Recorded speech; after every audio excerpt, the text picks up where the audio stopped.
প্রিয় সহকর্মীবৃন্দ, আজকে এই সুন্দর সন্ধ্যায় বর্ষাকালের দিনে আপনাদেরকে এই ডিএসএম বাজার ইউটিউব চ্যানেলে স্বাগত জানাচ্ছি শর্টস উপভোগ করার জন্য। আমরা যেমনটি আগের এই ভিডিওতে আপনাদেরকে অবগত করেছি, আমরা খুব অল্প দিনের মধ্যেই আশা করছি ওয়েব ডেভেলপার ওয়েবসাইট ডেভেলপ করে আবার আমাদের হাতে তুলে দেবেন এবং আমরা আপনাদের সামনে যথারীতি কথাবত উন্মোচন করব এবং প্রোডাক্ট এবং সার্ভিসের অ্যাডভার্টাইজমেন্ট দিয়ে আমরা অ্যাডভার্টাইজমেন্টের মাধ্যমে কার্যক্রম শুরু করব ফিজিক্যালি এবং আপনারা সেই পণ্য ও সেবাগুলো উপভোগ করবেন। আজকে এই শর্ট ক্লিপে আপনাদেরকে আলোচনা করতে চাই এই যে স্মল বিজনেসের কথা আমরা বলছি এবং স্মল বিজনেসটা খুব সহজেই এই ডিজিটাল মার্কেটিংয়ের মাধ্যমে করা সম্ভব। স্মল বিজনেস বলতে কি বোঝায় দর্শকবৃন্দ?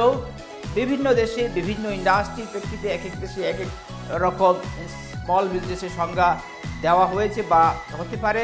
যেমন আমেরিকায় স্মল বিজনেস বলতে 500 লোকের নিচে যদি লোকজন কাজ করে এবং বছরে যদি রেভিনিউ টার্নওভার আসে প্রায় 50 বিলিয়ন, তাহলে সেটা কি বলা হচ্ছে স্মল বিজনেস। অন্যদিকে ইউরোপিয়ান ইউনিয়নে যদি যায় সেখানে বলা হচ্ছে যদি 10 মিলিয়ন রেভিনিউ আসে অ্যানুয়াল এবং 10 জনের বেশি যদি লোক কাজ করে তাহলে সেটা হচ্ছে 10 জনের কম যদি লোক কাজ করে তাহলে সেটা হচ্ছে স্মল বিজনেস। বাংলাদেশের প্রেক্ষিতে 5 লক্ষ টাকা পর্যন্ত আমরা যদি বিনিয়োগ দেখতে পাই এবং 10 জনের নিচে যদি লোক কাজ করে তাহলে স্মল বিজনেস হিসেবে বিবেচিত হয়।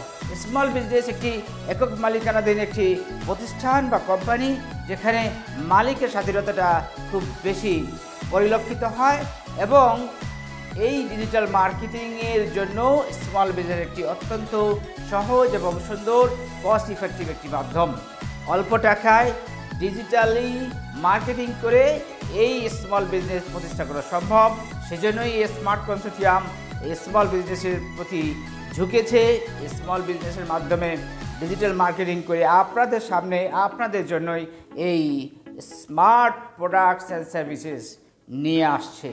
দর্শকবৃন্দ, তাহলে আর দেরি নয়, আমরা স্মার্ট কনসোর্টিয়ামের এই চ্যানেল স্মার্ট যে ডিএসএম বাজার, এই ডিএসএম বাজারের চ্যানেলটি উপভোগ করতে থাকুন, সকলের মাঝে ছড়িয়ে দিন এবং সকলের সাথে লাইক করতে এই ভিডিওটি লাইক করতে ভুলবেন না। সকলের মাঝে এটি ছড়িয়ে দিন এবং সকলের সাথে শেয়ার করুন। আল্লাহ হাফেজ।